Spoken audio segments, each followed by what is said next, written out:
How do I get into shoutcasting? This is something that I've been asked fairly often, actually, online and also at events, and it's sort of something that I thought I'd be able to address here and now in this video. And it's a lot of the actual points that I'm going to bring up here are something that can really pertain to all facets of esports, not just shoutcasting, but obviously I'm going to focus on shoutcasting because that's what I do.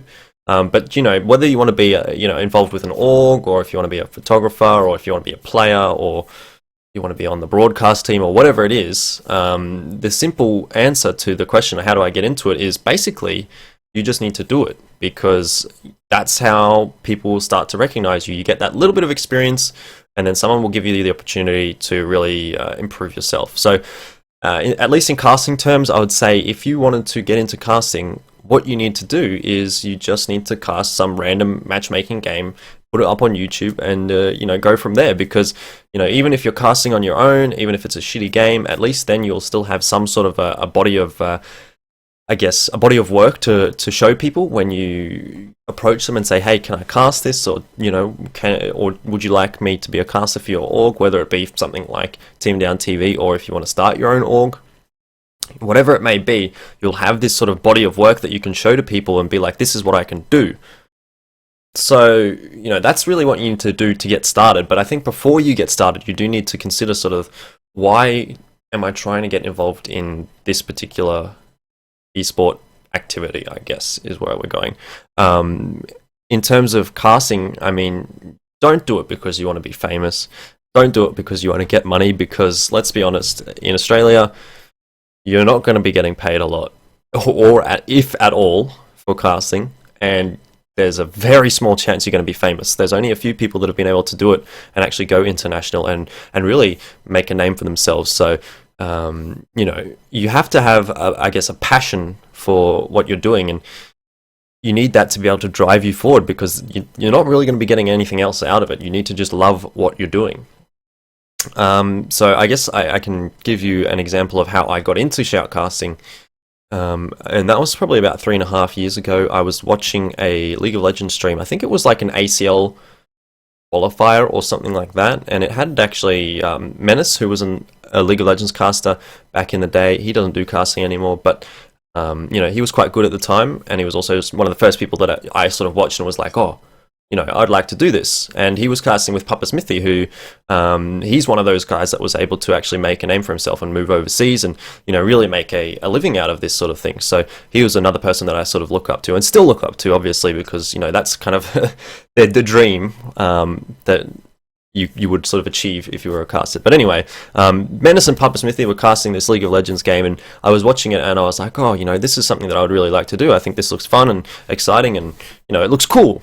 So fast forward a few months, or maybe a few weeks even, and I was just watching some more streams, and there was this guy that was casting, and I was like, wow, this guy's not very good. I could do better. So really what I went out and did is actually I just did it. I went and I found some random CGO game, and I started casting that on my own Twitch channel in like 360p, which is absolutely atrocious, but my net couldn't really handle any streaming, and I was streaming to like maybe 20 viewers, but I was out there and I was doing it, and that was what it was important. And really the funny aspect of that story was that I got caught by Team Down TV, by I think it was Cyanide and Menace at the time. They were in my Twitch chat telling me, you can't cast this is a Cybergamer game, you don't have permission to cast this. And I was sort of like shitting bricks, like, oh my god, these two big name guys are in my Twitch chat telling me I'm doing something wrong. And anyway, in the end, I messaged Cyanide, or he messaged me, or whatever, and we ended up talking for about a week, and then I started casting for Team Down TV because they could see that I was out there and I was doing it, and that I wanted to do it, and they gave me this opportunity. So I was really thankful actually to Cyanide and Sandman for giving me that opportunity, and that's really what started me off in the whole casting thing. But I guess there's a moral to that story, is that you have to just be out there and doing it, and eventually someone will see you doing it, and for better or for worse, you might be able to get an opportunity out of it. And I guess another example of that is actually the Peanuts, who they've only been casting for like maybe 4 months. I don't know. The first thing they cast was the ACL Melbourne qualifiers, if I'm not mistaken, and that was what Sandman and I were actually doing. We were doing that with Maverick over at his house, and we were like, oh well, we want to have a break because we've been casting like 5 or 6 games in a row, and for some reason, Jim and Nick were there, and we were like, "Do you guys want to cast?" And they were like, "Hell yeah, let's do it!" And so we gave them a few pointers, and then off they went. And now look where they are. They've got their own casting org, I guess you could call it, and they're casting for Counterpit, and they're well known in the scene as commentators now, which is kind of a big deal after only 4 months. So if you do get out there and start doing it, you are going to start to get these opportunities and that sort of thing. So it is something that you just have to do. Obviously, I keep reiterating that, but that is how it is. You just have to do it. But before you do get into this sort of or I guess into this sort of fantasy of, I could be a famous shoutcaster in Australia. Wow, cool. You do need to realize that it's not going to be easy, because you do have to do your work, and you need to prepare, and you need to research. Really, only 1/10 of what a caster does is actually on the camera casting. There's so much beforehand that goes into it, and so much afterwards that goes into it. You do all your research and your preparation and your practice with your partner or whatever it may be, and then after the event you'll be doing your reflection. You'll look at your VOD and be like, wow, I was actually really bad here. This is what I need to do better next time.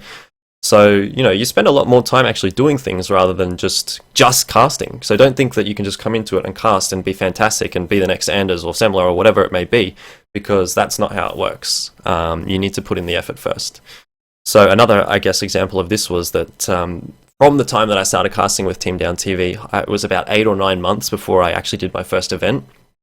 In that time, I was casting like shitty matchmaking games, or not necessarily matchmaking games, but like CGO, and then like I think I did some random New Zealand thing, which I had to get up at like 8 AM in the morning and be casting all day for, and it was just atrocious. But I was out there and I was doing it, and that's sort of what you need. You need to get that experience, and then eventually I was offered this position, or not necessarily offered, but I guess Cyanide was like, we're doing AvCon, Jordan, would you like to come? And I was like, hell yeah.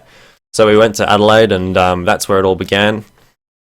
Well, I keep saying where it all began, but there's been so many sort of the things that have, been opportunities that, have really helped me along the path. But really, I think what I'm still trying to get at is that if you do it, you will get these opportunities. So remember, it's not going to be easy, and it's not just what you see on the camera. You need to do a lot of preparation, a lot of hard work, and a lot of practice before you really start to get these events, and you need to be prepared to put in the hard yards, because if you're not going to get anywhere in this industry. So to, I guess, back up a little bit on the doom and gloom, something that's good about casting is that it's incredibly rewarding to, get good feedback from people who've been watching your stream, who've been seeing you casting and think you've been doing a good job. And, so it is quite a rewarding career. And I say career very lightly, because you don't earn a whole lot of money, but it is definitely something that I wouldn't hesitate in telling people that if they want to do it, if they're sure that they want to do it, that they should do it, because it is something that I do get a lot of enjoyment out of, and I'm sure that you could, if you wanted to do casting as well, get a lot of enjoyment out of it. So if you want to perhaps pursue it a little bit more, I would recommend you watch D-Man's video. I'll put a link into the description box. It's sort of all about, I think it's called So You Want to Be a Shoutcaster, and it kind of details a lot of the things that you need to consider when you start off being a shoutcaster. So have a check of that one if you're interested. Obviously, if you enjoyed this video, you can follow me on Twitter. My name's @ElfishGuy. Any other feedback, let me know, obviously. And if you have any sort of topic that you'd like me to discuss here, feel free to let me know. I'll see if I can cover it. But that's going to be it for now. Thank you for tuning in, and good luck in your new esports career.